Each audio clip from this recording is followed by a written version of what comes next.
Network Initiative.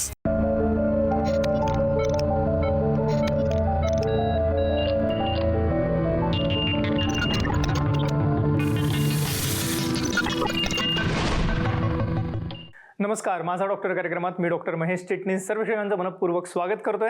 आपल्याच्या कार्यक्रमाचा विषय आहे तो आहे ऑपरेशन टाळण्यासाठी आयुर्वेद, ज्या अंतर्गत साक्षात धन्वंतरी समान असणारे वैद्यराज समीर गोविंद जमदग्नी आपल्याला मार्गदर्शन करणार आहेत.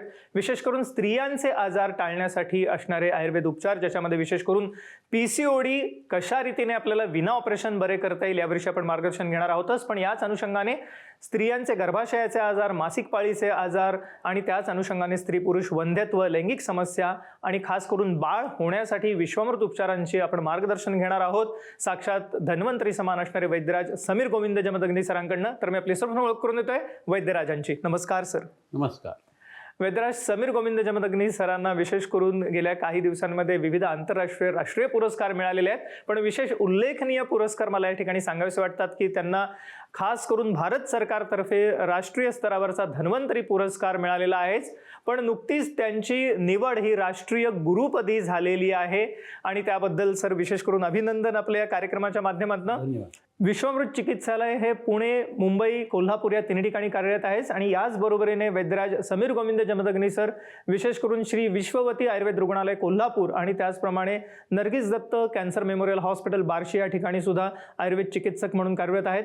मला आवर्जून या कार्यक्रमाच्या माध्यमातून सर प्रेक्षकांना सांगायचं की आपल्याला कोणत्याही स्वरूपाचा असाध्य आजार असो, दीर्घकाळ चालणारी समस्या असो, शारीरिक, तर या अनुषंगाने आपल्याला सर्वोत्तम स्वरूपाचे उपचार हे उपलब्ध झालेले आहेत विश्वामृत चिकित्सालयामध्ये, जे आहे पुणे, मुंबई, कोल्हापूर या तिन्ही ठिकाणी. आणि या उपचारांचा लाभ घेण्यासाठी फक्त आपल्याला कॉल करायचा आहे पुढील नंबरवर. संपर्कासाठी जे आपण स्क्रीनवरती नंबर बघत आहात हे विश्वामृत चिकित्सालयाचे हेल्पलाईन नंबर आहेत. ह्याच्यावर आपण फोन करू शकता, अपॉइंटमेंट घेऊ शकता आणि या सर्व उपचारांचा लाभ घेऊ शकता.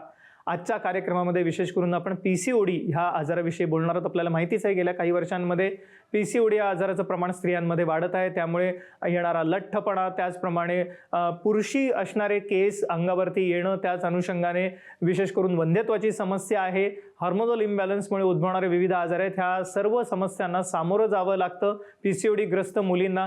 ह्यावरती कशा रीतीने विना ऑपरेशन मात करायची ह्याविषयी आपण आज मार्गदर्शन घेणार आहोत. तर पुन्हा एकदा आपण स्वागत करूया डॉक्टरांचं. सर पुन्हा एकदा स्वागत कार्यक्रमामध्ये. आधी सर्वप्रथम पीसीओडी म्हणजे नक्की काय आमच्या प्रेक्षकांना सांगा, काय सांगता येईल? डिंबग्रंथी, ओव्हरी, बीजग्रंथी असे वेगवेगळे शब्द तेवढे ऐकलेले असतात. तर पुरुषांच्या बाबतीत जसे वृषणग्रंथी आहेत तशा स्त्रियांच्या बाबतीत बीजग्रंथी आहेत. बीजग्रंथीमध्ये स्त्रीबीज तयार होतं, वृषणग्रंथीमध्ये पुरुषबीज किंवा शुक्रजंतू तयार होत असतो. आता या बीजग्रंथीचं काम जे आहे ते कशावरती अवलंबून आहे तर आधुनिक शास्त्र त्याचा संबंध पिट्युटरी ग्लॅन्डमधल्या काही गोष्टींशी धरतो. LH नावाचा हार्मोन आहे किंवा FSH नावाचा हार्मोन आहे, त्याच्यामध्ये जर काही खराबी आली तर ते कमी झाल्या कारणानं त्यांचं असं म्हणणं आहे की अँड्रोजन्सचे जे आहे ते वाढायला लागतात, पुरुष हार्मोन जे आहे ते. आणि त्याचा परिणाम म्हणून काय होतं की बीजवाहिनीतून बीज तयार होण्याची प्रक्रिया बंद पडते, म्हणजे ओव्ह्युलेशन होत नाही असं होतं. ओव्ह्युलेशन झालं नाही आणि या गोष्टी कमी पडायला लागल्या दोन्ही हॉर्मोन्स, की काय व्हायला लागतं तिथं सिस्टची निर्मिती व्हायला लागते आणि त्यालाच पीसीओडी असं म्हणतात. पॉलिसिस्टिक ओव्हरियन डिसीज हा एक प्रकारचा सिंड्रोम आहे आणि तो त्यातनं उत्पन्न होतं असं आधुनिक शास्त्र म्हणतं. एवढं हे प्रकरण थांबत असतं तर गोष्ट वेगळी होती, परंतु त्याच्यामुळे इन्सुलिन रेझिस्टन्स उत्पन्न होतो आणि पाठीच्या बाजूला, मानेच्या बाजूला काळेपणा यायला लागतो, नक्कलस्वरची काळेपणा यायला लागतो, कोपरं वगैरे जी आहे ती काळी पडायला लागतात आणि मधुमेहाची जी सुरुवात असते ना ती त्यातनं होऊ शकते. शरीरामध्ये इन्फ्लेमेशन म्हणजे कोणत्या गोष्टीची सूज उत्पन्न होण्याची प्रक्रिया याच्यामुळे व्हायला लागते आणि ते व्हायला लागलं की काय होतं, पुरुषत्व जास्ती यायला लागतं, आवाज थोडासा बदलतो, अंगावरती केस आहेत ते दाढी-मिशाचे केस यायला लागतात, स्तनाच्या भोवताली केस यायला लागतात, बेंबीपासून वरती जी लाईन आहे त्याला केस यायला लागतात, छातीवरती काही वेळेला केस यायला लागतात आणि हे एकदम एम्ब्रेसिंग होतं स्त्रियांना. त्याचा परिणाम म्हणून तिचा कॉन्फिडन्स लेवल जी आहे ती कमी होते, समाजात मिसळणं वगैरे याही गोष्टी त्या स्त्रीकडनं होत नाही, टक्कल पडणं सुरू होतं, केस गळणं सुरू होतं, चेहऱ्यावरती खूप पिंपल्स वगैरे यायला लागतात. हे सगळे प्रकार जे आहे ते त्या बीजग्रंथींच्या ठिकाणी उत्पन्न होणाऱ्या गोष्टीतून होत असतं. तर ह्याच्याबरोबर हा आयुर्वेदानुसार हा आजार कसा उत्पन्न होतं हे बघणं खूप गरजेचं आहे. कफ आणि वात जर वाढले तर गाठी उत्पन्न होतात. श्लेष्म वाताभ्याम ग्रंथीसंधिबम. जठरामध्ये कोणताही आजार जो आहे तो कफ वात वाढवणारा जर झाला तर रजय म्हणजे पाळीतून जाणारं रक्त जे आहे ते बिघडतं आणि त्याचा परिणाम जो आहे तो बीजग्रंथीमध्ये गाठी उत्पन्न होणं असा होतो. दुसरा जो भाग असतो तो असा असतो की बऱ्याच वेळा अपत्य खूप केलं जातं आणि रसधातू बिघडतो आणि त्याच्यामुळे पीसीओडी उत्पन्न होणं हा एक प्रकार होतो. चिंता, शोक, ताण, स्ट्रेस टेन्शन एन्झायटी आहे. त्यामुळे रसवाहिनी दुष्यंती चिंत्यानाम छाती चिंतनात असं म्हटलेलं आहे. रसधातू बिघडला, चिंतनी बिघडला, स्ट्रेस टेन्शन एन्झायटीने बिघडला की मग तुमचा रजही बिघडतं आणि गर्भाशयाचं पूर्ण आरोग्य खराब होतं. अशा पद्धतीने PCODची उत्पत्ती जी आहे ना ती आयुर्वेदामध्ये सांगितलेली आहे. आपल्याला जर का स्त्री पुरुष वंध्यत्वावरती मात करायची असेल, बाळ होण्याचा अपत्यप्राप्तीचा आनंद हवा असेल, तर विश्वामृत चिकित्सालयामध्ये आज ठोस उपचार उपलब्ध झालेले आहेत.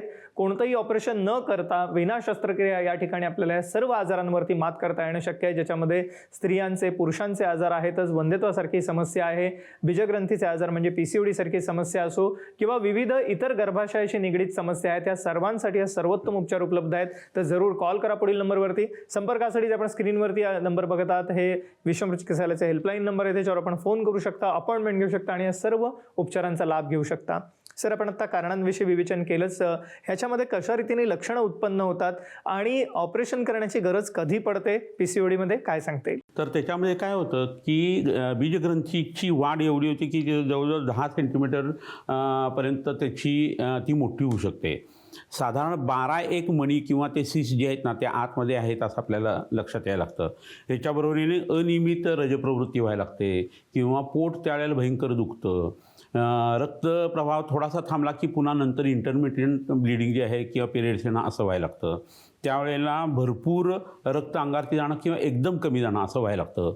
ओव्ह्युलेशन होत नाही असं आपल्याला सोनोग्राफीमध्ये आपल्याला जाणवायला लागतं आणि त्याच्यामुळे मुलं उत्पन्न होत नाहीत किंवा मुलं होत नाहीत असंही दिसायला लागतं.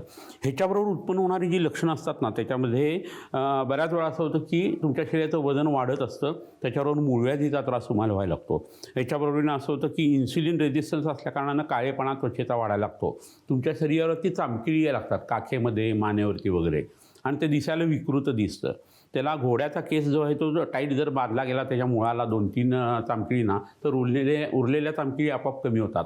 तो गत वात अशा पद्धतीची औषधं जी आहे ती आयुर्वेदात असतो आणि मूळव्याधीतली औषधं अभयारिष्ट, रसाभ्र गुग्गुळ किंवा महामृत्युंजय लोह किंवा व्यवसादी शक्तू अशा पद्धतीची औषधं वापरली की हे प्रकरण जे आहे ते मुळापासून नष्ट होत असतं. AMH हार्मोन जो आहे ना तो ह्या सगळ्या प्रकरणामध्ये खूप वाढून जातो असंही लक्षात येतं आणि मग त्याचा परिणाम जो आहे ना तो आपल्या शरीरावरती वेगवेगळ्या पद्धतीने अभिव्यक्त होताना दिसून येतो. बीजग्रंथीच्या गाठीसाठी किंवा PCODसाठी ऑपरेशन केव्हा करायला लागतं हे बघणं खूप गरजेचं आहे. तर ज्यावेळेला सिसचा आकार खूप मोठा असतो, प्रचंड वेदना असतात, हिमोरेजिक सिस मोठे मोठे तयार झालेले आहेत, टॉर्शन म्हणजे पीळ पडलेला आहे त्या ठिकाणी किंवा तो सिस जो आहे तो रप्चर झालेला आहे किंवा कोणत्याही औषधांचा परिणाम जेव्हा तुमच्या शरीरावरती PCOD कमी करण्यासाठी येत नसतो, सतत कमी जास्त रजस्राव होतो आणि पाळी थांबतच नाही असं ज्यावेळेला होतं आणि त्याच्यामुळं शरीरामध्ये पांडुरोग किंवा वाताचे आजार उत्पन्न वगैरे होत असतील आणि एकंदरीत तब्येत जर ढासळत असेल ना तर त्यावेळेला तुम्हाला ऑपरेशनचा विचार बऱ्याच वेळा करायला लागतो. पण नेमका ह्याच ठिकाणी जर तुम्ही वैद्याला जाऊन भेटलात ना तर मग ती ऑपरेशन टाळण्यासाठी वैद्य काय करू शकतो हाही भाग महत्त्वाचा असतो, तोही आपण बघूया.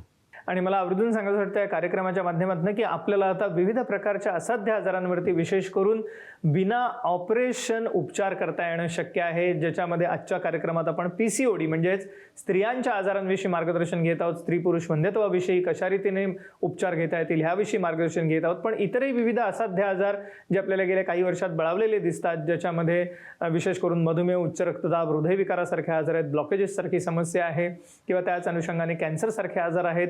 त्याच्या पुढे जाऊन विशेष करून विविध स्वरूपाचे पोट विकार आहेत, श्वसन विकार आहेत, त्वचा रोगांची समस्या आहे, विशेष करून संधिवात, गुडघेदुखी, मानपाट, कंबरदुखी, स्लिप डिस्क, सायटिका सारखे आजार आहेत आणि त्याच्या पुढे जाऊन बालरोग ज्याच्यामध्ये ऑटिझम, गतिमंदता, मतिमंदतेसारखे असाध्य आजार दिसतात. या सर्वांसाठी आपल्याला ठोस उपचार आता उपलब्ध झालेले आहेत विश्वामृत चिकित्सालयामध्ये. आजच्या कार्यक्रमात विशेष करून आपण स्त्रियांचे आजार ज्याच्यामध्ये PCOD विषयी आपण मार्गदर्शन घेत आहोतच, पण याच अनुषंगाने विविध इतर समस्या, मासिक पाळीशी निगडीत समस्या आहेत, रजोनिवृत्ती आहे, स्त्री पुरुष वंध्यत्वासारखी समस्या आहे, लैंगिक समस्या आहे, त्या सर्वांचं निराकरण आपल्याला करता येणं शक्य आहे. फक्त या उपचारांचा लाभ घेण्यासाठी आपल्याला कॉल करायचा आहे पुढील नंबरवरती. संपर्कासाठी आपण स्क्रीनवरती नंबर बघत होता विश्वामृत चिकित्सालयाचा हेल्पलाईन नंबर आहे, ह्याच्यावर आपण फोन करू शकता, अपॉइंटमेंट घेऊ शकता आणि या सर्व उपचारांचा लाभ घेऊ शकता. सर, अर्थातच आपण विना ऑपरेशन कशा रीतीने PCODवरती मात करता येईल हे जाणून घेत आहोत.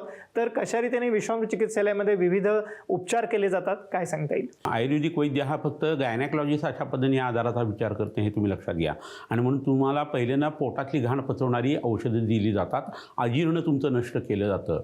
2 वेळा जेवायचं आणि एकदा कोठा साफवायचा असं स्त्रियांनी सुरू केलं की त्यांची पिरियड्स जी आहे ते नॉर्मली यायला सुरुवात होते. दुसरी गोष्ट, संपूर्ण अंगाला तेल लावणं, शेकणं, पोटामध्ये तेल किंवा तुपाचं प्रमाण जे आहे ते विविक्षित प्रमाणात देऊन नंतर वमन म्हणजे उलटीत औषध देऊन जठर नीट केलं जातं. विरेचन देऊन पित्त आणि गृहिणी किंवा लहान आतडं जे आहे ते दुरुस्त केलं जातं. आणि बस्तीचा वापर करून मोठं आतडं दुरुस्त केलं जातं. आणि वातदोष जे आहे, पित्त, कफ आणि वात हे तिन्ही त्याच्यामध्ये नॉर्मल येतात. हे झाल्यानंतर नाकात टाकायची काही औषधं आहेत ती टाकली की मग त्याचा परिणाम जो आहे तो गर्भाशयावरती आणि बीजग्रंथींच्यावरती यायला लागतो. एस्पेशली आल्यापासून तयार केलेले जे तेल आहे, आर्द्रसित तेल, हे नाकामध्ये त्याच्यासाठी टाकणं हे केलं जातं. बीजग्रंथींच्या बाजूला, पॅरोटिल गटरच्या बाजूला किंवा पुढच्या बाजूला नाभीच्या जवळ जलोकावचरण लावणं किंवा दळवा लावणं हा उपचारसुद्धा खूप उपयोगी पडतो. पोटावरती व्यवस्थित पद्धतीचे लेप केले जातात. रुईची पानं किंवा बोराची पानं यांचा जो पत्रपोटली सुविधा आहे तो सुद्धा केला जातो. कमरेवरती काही संज्ञास्थापक लेप दिले जातात. त्याचा परिणाम बीजग्रंथीकडे जाणाऱ्या रक्तवाहिन्या आणि मज्जातंतूंच्यावरती येतो आणि तिथल्या गाठी आहेत त्या कमी व्हायला लागतात. हे सगळं होत असताना रसपाचक औषधं वापरणं, रक्तपाचक वापरणं, मेदो आणि मांसपाचक औषधं वापरणं, गाठी कमी करण्यासाठी रौद्र रस, शुल्बसिंधू रस किंवा कांचनार गुगुळसारखी औषधं वापरणं, हे सगळं आपण करत असतो. 40 नंतर तुमच्या शरीरामध्ये मॅलिग्नन्सीची पेशी वाढण्याची शक्यता असते आणि जीवनशक्ती कमी होण्याची शक्यता असते. त्यावेळी तुम्ही अभयारिष्ट घ्या. अभयारिष्टामधली अभया जी आहे ती वय स्थापन गणात आलेली आहे.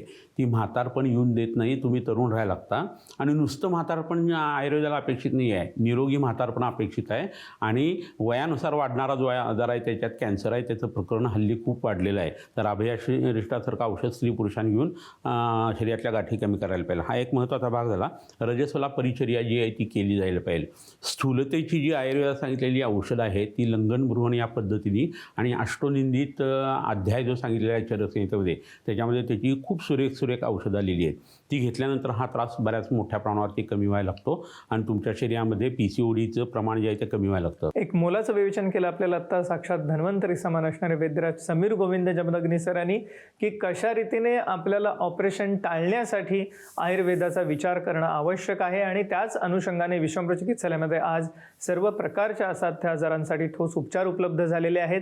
आजच्या कार्यक्रमामध्ये विशेष करून आपण स्त्रियांचे आजार ज्याच्यामध्ये PCOD विषयी मार्गदर्शन घेत आहोतच, पण याच अनुषंगाने विशेष करून स्त्री पुरुष वंध्यत्वाची समस्या, लैंगिक समस्या किंवा स्त्रियांचे मासिक पाळीचे आजार, ऋजूनिवृत्तीसारखी समस्या आणि या अनुषंगाने इतरही विविध आजार ज्याच्यामध्ये मधुमेह, उच्च रक्तदाब, हृदयविकार, ब्लॉकेजेस सारखी समस्या आहे, थायरॉइड ग्रंथीचे आजार आहेत, त्याच अनुषंगाने फॅटी लिव्हर, किडनीचे आजार, त्याच्या पुढे जाऊन पोट विकार, त्वचारोग, श्वसन विकार, दमा, अस्थमा, ॲलर्जीसारखे असाध्य आजार आहेत, कॅन्सरसारखी भयावह समस्या आहे किंवा संधिवात, गुडघेदुखी, मानपाट कंबरदुखी, स्लिप डिस्क, सायटिकासारखे मणक्यांचे विकार आहेत, सांधेदुखीची समस्या आहे. ह्यासाठी विना ऑपरेशन आपल्याला ठोस उपचार उपलब्ध आहेत विश्रामकृत चिकित्सालयामध्ये, ज्याचा लाभ घेण्यासाठी फक्त आपल्याला कॉल करायचा आहे पुढील नंबरवरती. संपर्कासाठी आपण स्क्रीनवरती बघत आहात.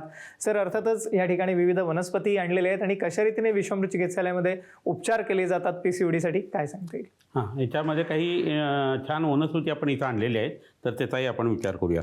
इथं लताकरंजी नावाची एक ही बी किंवा फळ आपण आणलेलं आहे आणि ह्याला सागरवट असं म्हणतात. गजगे असं कोल्हापूर, मिरज वगैरे साईडला याचं नामकरण आहे.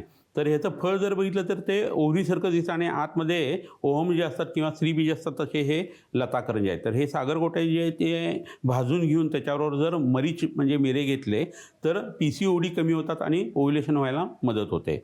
हेच औषध पोट साफ होण्यासाठी सुद्धा खूप उपयोगी आहे. स्रंसनम कटुकम पाके लघुवात कफापहम शोथग्न उष्णवीर्यम च पत्रम पुतिकरंजनम असं सांगितलेलं आहे. तर ही एक वनस्पती खूप उपयोगी आहे. बऱ्याच वेळेला काय होतं, PCODच्या त्रासाच्या बरोबरीनं थायरॉईडचा त्रास असतो आणि आता हे भीमाशंकरच्या जंगलातून आपण आणलेला हा रानकांदा आहे. तर हा रानकांदा जो आहे त्याचा रस काढायचा आणि त्याच्याबरोबर गुळवेल, त्याच्यानंतर गुळवेल सत्व, नारायणी म्हणजे शतावरी आणि पुनर्नवा या 3 वनस्पतींच्या चूर्णाला ह्याच्या भावना द्यायच्या, म्हणजे खलायचं त्याच्यामध्ये. आणि हे पोटामध्ये जर घेतलं गेलं तर थायरॉईडची समस्याही कमी येते आणि PCODही कमी व्हायला लागतात. ह्याच्यावरून जर पोटात तुम्ही जेवणाच्या आधी शतावरी कल्प घेतला आणि जेवणानंतर शंखभस्म आणि गुळवेल सत्व घेतलं तर PCODही कमी होतं आणि थायरॉईडचा त्रासही कमी होतो. तर ही एक उत्तम वनस्पती ह्या पद्धतीने आपल्या लक्षात घेता येते. दुसरी एक वनस्पती इथं मी बऱ्याच वेळा दाखवलेली आहे ती म्हणजे ही कोंबड नक्की तुम्ही बऱ्याच वेळा बघितली असेल, कोंबडीच्या नखासारखी ह्याची रचना तुम्हाला दिसेल. आणि ही उगावून जर पोटावरती ओटी पोटावरती लावली आणि पोटामध्ये ह्याचं गंध घेतलं गेलं तर PCODतल्या गाठी ज्या आहेत त्या कमी होतात. शरीरातल्या इतर ठिकाणच्या गाठीसुद्धा कमी होतात. एस्पेशली स्तन्याशयातल्या गाठी आणि बीजग्रंथीतल्या गाठी यांनी उत्तम पद्धतीने कमी येतात. आता मगाशी आपण जळवांचा उल्लेख केला रक्तमोक्षणासाठी. तर ह्या जळवा तुम्हाला मी बऱ्याच वेळा दाखवलेले आहेत, आत्ताही तुम्ही बघून घ्या. ह्याच्यामध्ये हा जळवा नावाचा जो प्राणी दिसतोय हा हार्मॅफ्रोडिट आहे, म्हणजे त्या स्त्री आणि पुरुष लिंग दोन्ही एकत्र असते याच्यामध्ये. आणि 5 ते 7 ml एवढंच रक्त ती शोषून घेते. तर हे पोटावरती किंवा कमरेवरती किंवा नाभीच्या असं म्हणतात जर हे लावलं गेलं तर PCODच्या स्त्रियांना याचा खूप उपयोग होतो. चेहऱ्यावरती हे लावल्यानंतर चेहऱ्यावरचे केसही कमी येतात आणि पिंपल्स जे आहेत ते सुद्धा उत्तम पद्धतीने कमी यायला लागतात. तर ह्याचा वापर जवळच्या वैद्यांच्या सहाय्याने तुम्ही करायला हवा. दुसरी एक वनस्पती इथं आहे आणि ती म्हणजे कांचनार. तर ह्याचे कांचनार आणि कोविदार असे 2 प्रकार दिसतात. गुलाबी फुलं व्हायोलेट कलरची आणि पांढरी अशी. पांढरी जी आहे ती जास्त उपयोगी आहे. तर ह्याची पानं आहेत त्यांचा रस किंवा याचा गुळगुळ जो आहे तो पोटात घेतला तर शरीरातल्या गाठी उत्तम पद्धतीने कमी यायला याचा मदत होते. आणखी ज्या काही गोष्टी आहेत त्याच्यामध्ये शतावरी ही वनस्पती स्त्रियांना खूप अप्रतिम उपयोगी पडते. तर ही शतावरी मी बऱ्याच वेळेला तुम्हाला दाखवलेली आहे. शतावरीचं चूर्ण जे आहे ते पोटामध्ये स्त्रियांनी जर व्यवस्थित घेतलं, अंगाला ते लावून आणि रजस्वला परिचर्या जर पाळली तर त्यांचा पाळीचा कोणताही त्रास राहत नाही, नियमितपणा येतो, ओव्ह्युलेशन प्रॉपर व्हायला लागतं, शरीराची शुद्धी नेहमी झाल्याकारणाने त्वचा चांगली व्हायला लागते, रंग उजळायला लागतो, डोळ्याशी संबंधित त्रास कमी होतात आणि गर्भाशयाची आतली शय्या किंवा एंडोमेट्रियम हे खूप उत्तम पद्धतीने तयार होतं. तर अशी ही एक वनस्पती खूप महत्त्वाची आहे.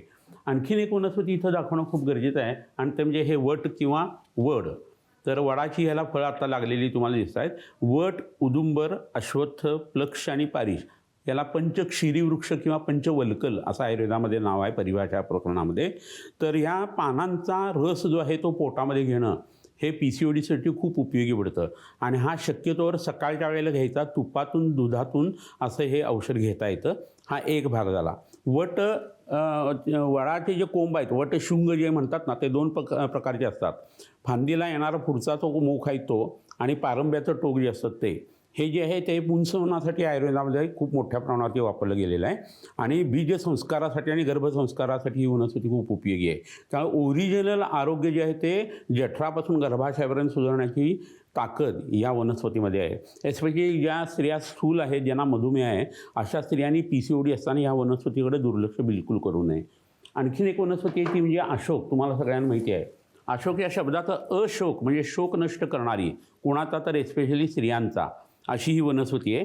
तर स्त्रियांचा कोणताही आजार असू दे, पाळीच्या वेळेला मूड स्विंग येणं असू दे, मेनापॉजच्या वेळेला उत्पन्न होणारे लक्षणं असू देत किंवा पाळीत उत्पन्न होणारे वेगवेगळे त्रास असू देत, उशिरा पाळी येणं असू दे किंवा बीजग्रंथीशी संबंधित आणि एंडोमेट्रियमशी संबंधित कोणताही आजार असू दे, त्यावेळेला या वनस्पतीच्या पानांचा रस किंवा सालीचा काढा दुधातला जो आहे ना तो घेणं अप्रतिम उपयोगी पडतं. तर अशा या काही वनस्पती आहेत की याचा वापर करून तुम्ही PCODच्या समस्येतून पूर्णतः बाहेर पडू शकता. तर जवळच्या वैद्याचा तुम्ही हा सल्ला घ्या. एक मोलाचं मार्गदर्शन केलं आपल्याला आता साक्षात धन्वंतरी समान असणारे वैद्यराज समीर गोविंद जमदग्नी सरांनी, ज्यांना नुकताच राष्ट्रीय धन्वंतरी पुरस्कार मिळालेला आहेच, पण त्याच्या पुढे जाऊन त्यांची निवड ही राष्ट्रीय गुरुपदी झालेली आहे.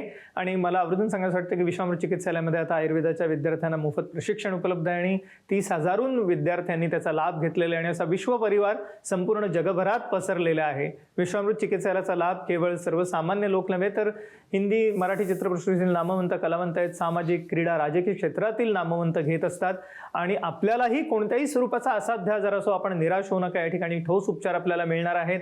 विशेष करून आजच्या कार्यक्रमामध्ये आपण स्त्रियांच्या आजारांविषयी मार्गदर्शन घेतलं, ज्याच्यामध्ये PCOD, गर्भाशयाशी निगडीत आजार आहेतच, पण त्याच अनुषंगाने स्त्री पुरुष वंध्यत्व आहे, लैंगिक समस्या आहेत किंवा मासिक पाळीशी निगडीत समस्या आहेत, ह्यांचं निराकरण आपल्याला आता विना ऑपरेशन करता येणं शक्य आहे विश्वामृत चिकित्सालयामध्ये.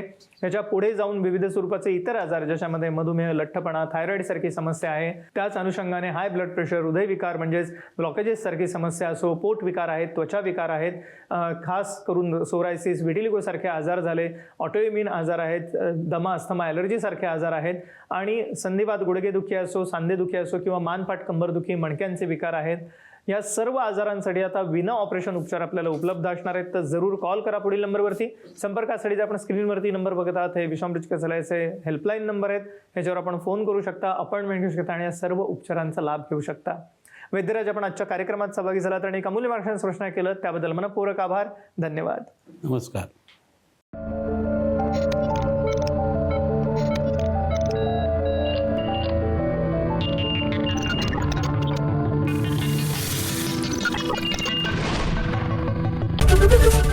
एबीपी माझा, उघडा डोळे बघा नीट.